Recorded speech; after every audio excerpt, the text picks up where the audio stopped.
Hi everybody, welcome back. I hope you're all doing well. So I think on Monday, somebody in the comment section told me about this situation with this South African lady and her Nigerian husband. So I went and did a bit of digging, but her story is in 5 parts. So for me to bring the story here is going to be very long, and I didn't want to do that. So I was looking for somebody who had who can compress the story, right? And I found this guy who did that. So since I have the story, let's get into the story.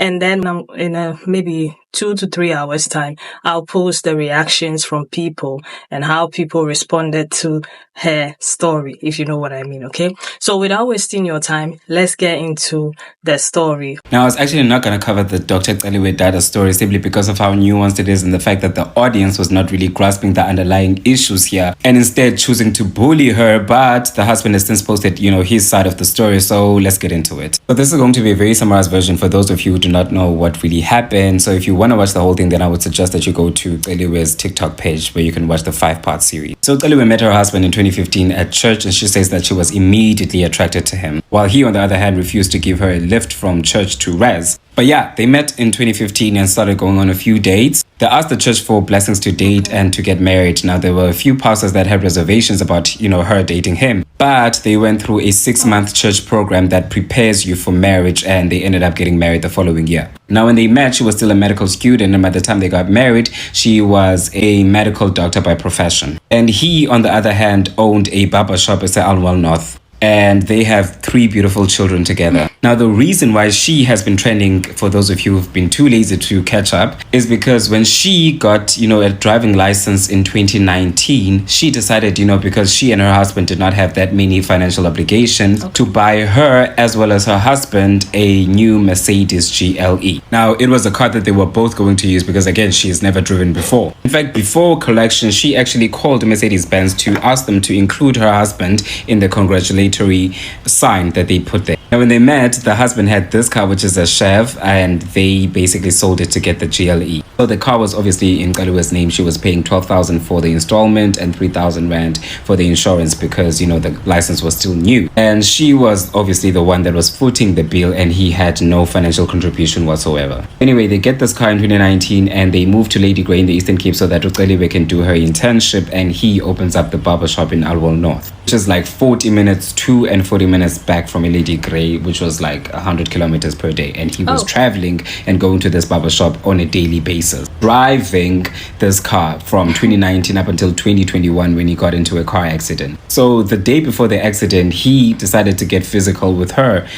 The nerve. And the following day, he woke up and decided to go to the stupid barber shop, and he got into this car accident. So the car was a write-off, and thankfully she insured it, so the insurance handled everything and the car was paid off. And this one walked away with no scratches whatsoever, meaning she did not owe the bank anything, and this one walked away with no scratches whatsoever. And he comes back home and no one addresses the fact that he had literally laid hands on her the previous day, and the only thing that they do, they get home and pray and thank God for the fact that he was, safe and unharmed. Anyway, after that happens, the only thing that they're speaking about is getting him a new car. She says to him, look, losing the car was actually a blessing in disguise because we were actually struggling to make ends meet. And I'm not sure if you've noticed, but I was actually struggling to pay for the installments. So we may need to downgrade because we are a 1-income household. He says, oh, hell no. Do you want to make me a laughing stock with Chomizam because I got into an accident? I will not be settling for anything that is not Mercedes-Benz. They have a back and forth. Wait. So she is the provider in the relationship at this point because barbering salon is not making so much money. But he insists on living that kind of life, although he doesn't have the funds for it, right? And so she's trying to reason with him and being like, hey, since this has happened, it could be a blessing in disguise. Can we downgrade? And he's like, absolutely not. I want to show face. I want people to see me and know that, hey, although I had an accident, but you don't have the funds for it, sir. You don't have the funds for it. Hey. Anyway, let's continue. because I got into an accident. I will not be settling for anything that is not Mercedes-Benz. They have a back and forth, and she says to him, listen, if you get a Mercedes-Benz, that means we will need to move to a rural area because I cannot afford to pay rent and pay for household expenses, take care of the kids, as well as pay for this car. He says he would rather move to Escalating than drive anything that is not a Mercedes-Benz. And there you go. This one not juju because to Mercedes-Benz, and he points at a GLB and says that's the one that I want, so that's the one that he got. He was paying 23,000 Rand a month towards this car, and mind you, they get this car in August. Their contract here, community service, was going to end at the end of the year, meaning she had to look for another job and they had to move out of wherever they were staying at that was being paid for by the government. They moved to Bloemfontein, and she basically gets a job that's a bit far from where they were staying, which meant that she was going to see him and the kids every 2 weeks. And because of that distance, she decided that she needs to get a car, and she has that conversation with him. He is not happy, but she ends up getting a car anyway. She buys herself a Kia Rio. At this point, things are not going well at all in their marriage, and she says that whenever she'd visit, they'd have big fights, and that's when she realized that she was slowly falling out of love with him. She was paying for 2 cars plus the rent plus taking care of the kids. So basically he was using her. Let's call a spade a spade. Basically, he was using her. And to top it off, she's not in the house most of the times. So he gets to do whatever he wants to do. Posing as a rich guy in the streets because wife is not there. Wife is busy working. Hey! And the only thing that this man was doing was bringing her stress and just abusing her. Anyway, she falls pregnant with their 3rd child, and they decide to give it another try. She says to him, listen, you can see that I cannot afford paying for this car. Like, I am struggling to make ends meet. You need to take it back. Like, we need to take it back in order for us to get to a good space. Well, they have a back and forth again, but he finally agrees. When it was time to actually do it, he refused. What she then decided to do was to just stop paying for the car so that the bank can come and take the car, and that's how that happened, which unfortunately left her blacklisted. Now, it's worth noting that Uceliwe got into a car accident in 2022 to fetch law at Joburg because Boye, and I'm assuming Jola Pai. Anyway, she got into a car accident, and the Kia Rio was a write-off, and she had to basically buy a new car, which is this one that she's still currently driving because the Kia Rio was a write-off. Anyway, the GLB was taken by the bank, and the husband became really depressed. So she decided... He became depressed, so a car is the one that is going to fix his depression. Wow. I'm sorry, all I'm hearing is Juju Day inside. You're sticking her somewhere because I don't know how to explain this. But in the beginning, she said she liked him. All right, so probably the love mathematics, he's aware that she really is into him and he's taking advantage of that. But I can't get past the juju. Decided to give him this car because he said that he needs it more than she does because, she lives as Escalating and he lives in the city. Mind you, this was someone with a side hustle of selling second-hand cars, and he had a Polo that he could have easily used, but he refused, and he also refused to give it to her because he said that he was a mosh. He took her car and went back to PE where he was living and left her with the kids. He said that he had a business partner that would chauffeur her and the kids, whenever they needed to go anyway. Get this, there's an incident where the husband came back one weekend with the car, and he was supposed to drop her off at work, but they had a fight, so he refused, which meant that she had to walk to a friend's place so that she could get her friend to take her to work. She says her last straw was when she was on call in the middle of the night, and the person that was supposed to chauffeur her around was not available, which meant that she had to run to work. That's when she had her, what the hell am I doing moment. She says that she got home and asked for the car keys for imoto yake, and he refused. She said okay, because she was not going to argue with someone that's been physical with her. She went to the police to get them to escort her, and they did, and he finally gave up the keys after saying they're married in community of property. Anyway, he ended up driving that Polo for some time until he basically got himself a BMW. As soon as he got that BMW, he had a rule: he was never going to get into her car, and she was not allowed in his car. So he had the means to get it for himself, but he insisted on her getting it for him. Eee! I'm sorry, I still can't get past the juju face because this one is not real.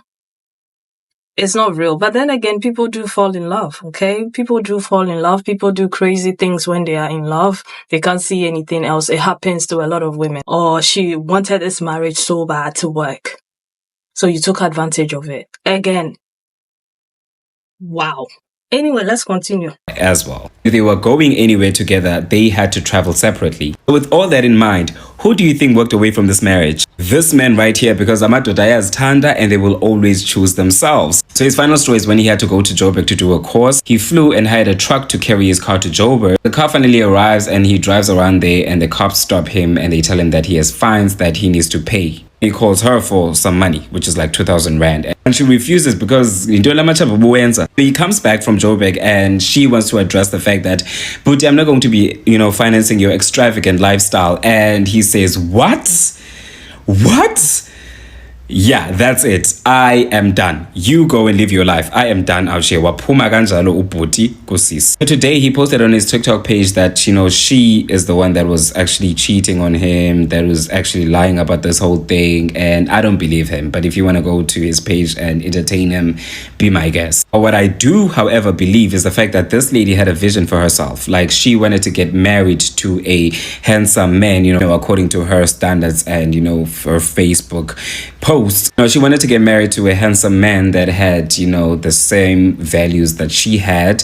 And, she really idolized the idea of marriage, that she was willing to overlook a lot of red flags in order to maintain that image. You can't even blame her because there's a lot of things to consider here. She was still a student when they met and he was working, which meant that he would pay for dates and stuff. As soon as she started working, he basically went on retirement because in his mind, it's her turn to take care of him. That is how grooming works, like I've explained it in my previous videos, and we see it in Aguma Kuma. She obviously felt guilty about that, and unfortunately for her, takers don't stop taking until there's nothing left to take, and they'll still ask for more. In my opinion, the only thing that we can really fault this lady on is, as a doctor, she should have known better. She stated in each and every video that she's posted how much she beats herself up over it. I'm quite sure she's reminded of her bad decisions every time that she opens with clear score. So what is the intention behind the bullying online? Like, are we trying to get her to unalive herself? We should be celebrating the fact that this lady has not lost her spark, especially after everything that she's been through. Like every picture that I see of her, she's got this big smile on her face, which is just incredible. So yeah, I'm rooting for her, and you lot need to be kinder with your words. Wow. Okay. This is a roller coaster ride. Okay. So, like I was saying before, he saw the potential. He knew her earning potential. She was younger, right?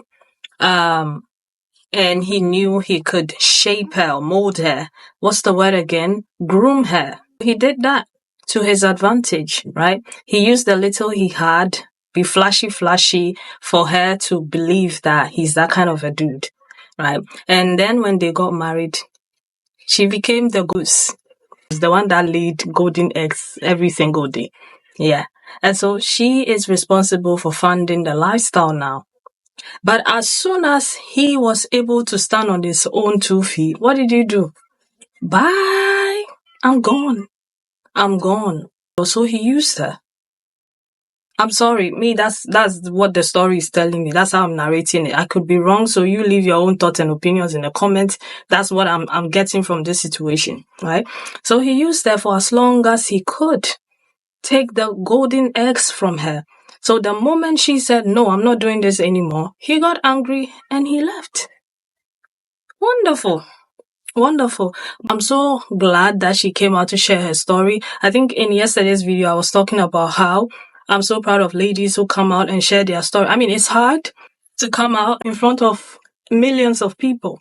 People are dragging her left, right, center, calling her a pick-me and so on and so forth. But I'm proud of her. At least she's free. Somebody said, yes, she still has a degree. She still is a doctor. She's still providing for herself and her children. So, hey, anyway, thank you so much for the person who recommended this story to me. What I'm going to do after this is that I'm going to get into the reactions and responses from people. Leave your own thoughts and opinions in the comment section. And I'll see you again in 2 or 3 hours time. And I'm going to get into that. So yeah, I am proud of her. And I hope everybody sees her, not the person that she was married to and whatever she went through. But I'm going to share their opinions anyway. So leave your own thoughts and opinions in the comments. I'll see you again in the next few hours. Take care of yourselves. Bye.